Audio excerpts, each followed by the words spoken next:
दोस्तों, स्वागत है आपका एक बार फिर से हमारे चैनल पर। दोस्तों, आज हम लोग नवाबों के शहर लखनऊ के बारे में बात करेंगे। लखनऊ जहां अदब से होती है नवाबगिरी। चलिए वीडियो शुरू करते हैं। लखनऊ जो शहर है वो है मस्त मौला मिजाज वालों का, ठाठ से रहने वालों का। यहाँ आपको मुगलाई चिकन खाने को मिलेगा और चिकन पहनने को भी मिलेगा। जी हाँ दोस्तों, लखनऊ इतना पुराना है कि इसका सीधा संबंध रामायण से भी है। अयोध्या राज में होने के कारण इसको प्रभु श्री राम ने अपने भाई लक्ष्मण को उपहार स्वरूप भेंट किया था।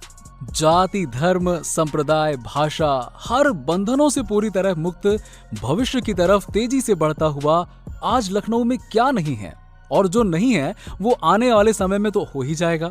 हर व्यवस्था लखनऊ में है और आती जा रही है, जिससे शहर आधुनिक भी बनता जा रहा है। लेकिन ये सब हमेशा से ऐसा नहीं था। जो विस्तार और विकास लखनऊ में है वो उत्तर प्रदेश के नोएडा और काफी हद तक कानपुर के अलावा किसी और शहर में नहीं देखा जा सकता। इसका कारण क्या है?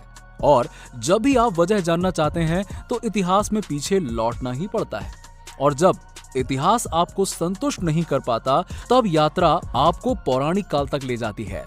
दोस्तों, भारत एक ऐसा देश है जहां पर इतिहास को पौराणिक कथाओं के रूप में प्राचीन काल से ही संरक्षित किया जाता रहा है, जो हजारों साल पहले घटी कई महत्वपूर्ण घटनाओं के बारे में बताते हैं।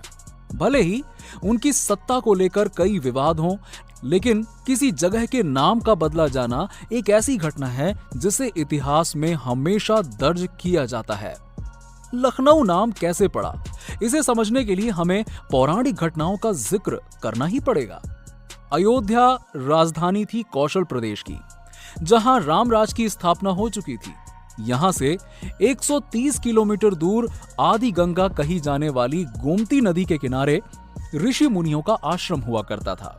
तब ये स्थान एक तीर्थ स्थल के रूप में छोटी काशी के नाम से प्रसिद्ध था। अवध नरेश श्री राम ने अपने भाई लक्ष्मण को भूमि समर्पित करते हुए इसे नया नाम दिया लक्ष्मणपुरा। एक अन्य मत के अनुसार 12वीं सदी के राजा लाखन की पत्नी लखनऊवती के नाम पर इसका नाम लखनऊ पड़ा।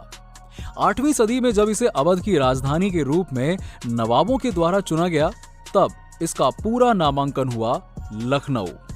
लखनऊ गजेटेरियल के अनुसार लक्ष्मण टीला मुगल काल से पहले शहर का केंद्र हुआ करता था। टेले के ऊपर एक पौराणिक मंदिर था, जिसे सन 1700 के आसपास जब औरंगजेब ने हिंदुओं पर अतिरिक्त कर लगाया, तब अवध की देखभाल के लिए नियुक्त किए गए सुल्तान अली शाह को ये मंदिर दिखा और उसने मंदिर के स्थान पर एक मस्जिद का निर्माण किया, जो आज टीले वाली मस्जिद के नाम से जाना जाता है।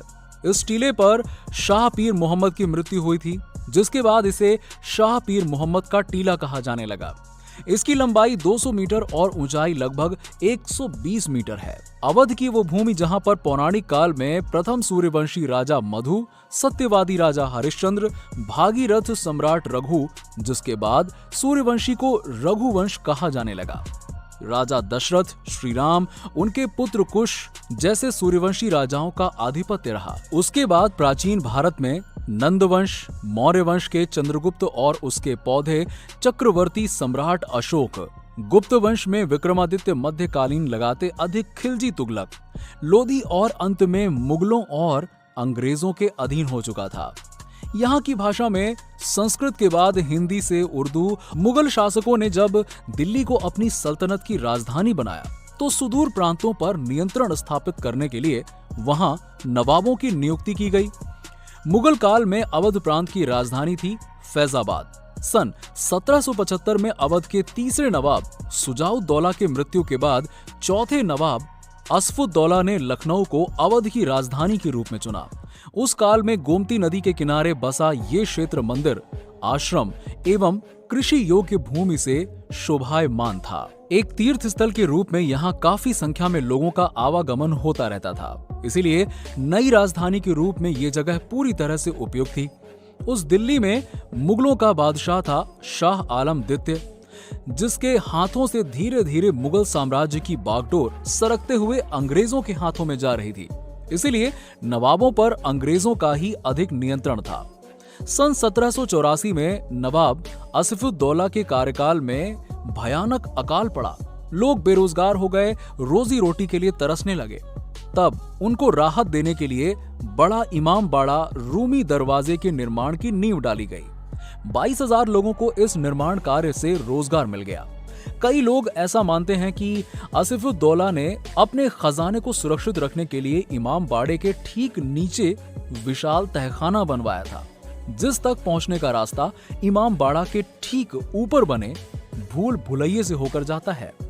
इस खजाने को निकालने के लिए सरकार ने कई बार प्रयास किए, लेकिन भूल भुलैये से कई सुरंग अलग अलग जगहों के लिए निकलती थीं, जिनके बारे में अवध के नवाब के अलावा कोई नहीं जानता था। बिना सुरंगों की सही जानकारी के खजाने को ढूंढ पाना बहुत मुश्किल था, लेकिन इसका राज आसिफुद्दौला की कब्र के साथ ही दफन हो गया, जो मुख्य हाल के ठीक बीचों बीच स्थित है। कुछ लोग ये भी मानते हैं कि रूमी दरवाजे के मुंडेर की परछाई दिन ढलने के साथ साथ जिस रास्ते पर पड़ती है, उसी के नीचे गुप्त सुरंग का रास्ता है, जो खजाने के तहखाने तक ले जाती है। रूमी दरवाजे के निकट यूनाइटेड प्रोविंस आगरा अवध के पहले उपराज्यपाल जॉर्ज कूपर के आगमन पर हुसैनाबाद ट्रस्ट द्वारा 1881 में 219 फीट ऊंचे घंटा घर का निर्माण किया गया, जो भारत की सबसे ऊंची घड़ी मीनार है। ये लंदन के बिग बेन क्लॉक टावर का शानदार प्रतिरूप है। पास में ही स्थित पिक्चर गैलरी, जिसके भीतर लखनऊ के सभी नवाबों का चित्र संग्रह है, बड़े इमामबाड़ा के निर्माण से लगभग 150 साल बाद सन 1838 में अवध के 9वें नवाब मोहम्मद अली शाह ने यहाँ से लगभग 1 किलोमीटर की दूर छोटा इमामबाड़ा बनवाया, जिसे हुसैनाबाद वाड़ा या प्रकाश महल भी कहा जाता है। इस इमामबाड़े से मोहम्मद अली शाह एवं उनकी मां की कब्र के साथ इनकी छोटी आश्रय का मकबरा भी है। राजघराने के लोगों के लिए इमामबाड़े के भीतर एक मस्जिद और उसके ठीक सामने स्नान आदि के लिए शाही इमाम का निर्माण किया गया था। दिल्ली के कुतुब मीनार से प्रेरणा लेकर मोहम्मद अली शाह ने 1837 में 7 मंजिला ऊंचे टावर के निर्माण कार्य को प्रारंभ करवाया, लेकिन उनकी मृत्यु के कारण मात्र 4 मंजिल के बाद इसका काम रोक दिया गया। चांदनी रात में चंद्रमा को देखते हुए आरामगाह के तौर पर इस खंड का निर्माण कराया जा रहा था। छोटा इमामबाड़ा से 500 मीटर आगे पश्चिम की ओर लखनऊ की सबसे बड़ी मस्जिद की नींव मोहम्मद अली शाह ने डाली, जिसे बाद में बेगम मलका जहां ने पूरा करवाया। क्योंकि यहाँ जुमे की नमाज अदा की जाती है, इसीलिए इसे जामा मस्जिद कहा जाता है। बड़ा इमामबाड़ा से 2 किलोमीटर दूर महात्मा गांधी रोड पर स्थित है 1857 के प्रथम व्यापक सैनिक विद्रोह का सबसे बड़ा साक्ष्य, द रेसिडेंसी, जिसका निर्माण नवाब सआदत अली खान द्वितीय ने करवाया था। मेरठ में अंग्रेजी सेना में मौजूद भारतीय सैनिकों के बीच में व्याप्त फिरंगियों के बेरहम अत्याचारों से पैदा हुए विद्रोह की चिंगारी लखनऊ भी आ पहुंची। 1856 में लॉर्ड डलहौजी के द्वारा अवध के आखिरी नवाब वाजिद अली शाह को निकालकर अवश्य पर कब्जा कर लिया गया, जिसके परिणाम स्वरूप क्रांतिकारियों ने रेसिडेंसी को चारों तरफ से घेर लिया। भयंकर गोलीबारी हुई, अंग्रेज मारे गए।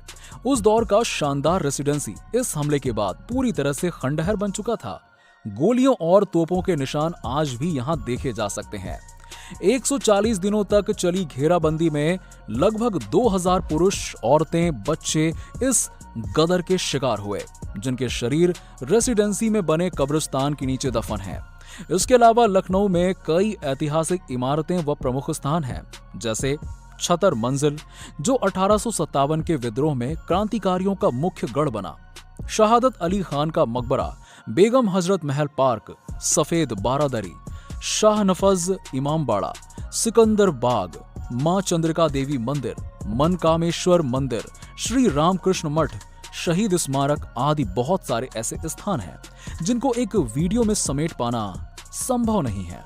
लेकिन यहाँ की ऐतिहासिक इमारतें, तहजीब, भाषा लखनऊ को इतना खास बनाती हैं कि लखनऊ के कई ऐसे जुमले हैं जो आपने कभी न कभी जरूर सुने होंगे।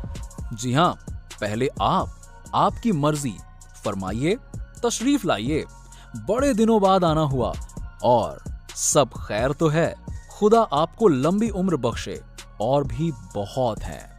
बॉलीवुड की कई फिल्मों का चित्रांकन या तो लखनऊ में किया गया है या फिर उनकी पटकथा इसके ऊपर आधारित है, जैसे उमराव जान, जुनून, गमन, Shatranj ke Khiladi, Dabangg, Tanu weds Manu, Ishaqzaade, bullet Raja, Youngistan, jolly LLB 2, ladies versus Ricky Bahl, Gadar, Bareilly ki Barfi, Rajinikanth की पेट्टा, लखनऊ सेंट्रल आदि। बॉलीवुड की हिंदी भाषा में उर्दू की मिठास घोलने का काम यहाँ के शायरों ने किया है, जिसमें बहुत चर्चित नाम है गीतकार जावेद अख्तर जी का। इसके अलावा कई ऐसे नाम हैं जिन्होंने बॉलीवुड को अपनी प्रतिभा से संवारा। तलत महमूद, सुमोना चक्रवर्ती, अली फजल, अनूप जलोटा, कनिका कपूर, बाबा सहगल, अदिति शर्मा आदि लखनऊ से ही तो हैं। राजनेताओं में भारत के प्रधानमंत्री अटल बिहारी वाजपेयी, राष्ट्रपति शंकर दयाल शर्मा भी यहीं से तो हैं। यहाँ चिकन खाया भी जाता है और पहना भी जाता है। जी हाँ, टुंडे कबाब, प्रकाश की कुल्फी, शर्मा की चाय, इदरीश की बिरयानी, बास्केट चाट लजीज स्वाद के लिए जाने जाते हैं। तो वहीं कुर्ते और साड़ियों पर भी कई चिकन की बारीक लखनवी सरदोजी पूरी दुनिया में मशहूर है। हमने इस संक्षिप्त वीडियो में हर विषय को समेटने की पूरी कोशिश की है, वरना लखनऊ पर एक पूरी फिल्म बनाई जा सकती है। उम्मीद करता हूं कि आपको हमारा वीडियो अच्छा लगा होगा। दोस्तों, आज की वीडियो में बस इतना ही। अगर आपको हमारा वीडियो पसंद आया हो तो इसे लाइक करें, शेयर करें और हमें कमेंट करके बताएं कि आप में से कोई लखनऊ से है क्या और क्या खासियत है लखनऊ की। यार कमेंट करके बताओ। ऐसे ही वीडियोस को देखने के लिए हमारे चैनल को सब्सक्राइब कर लेना।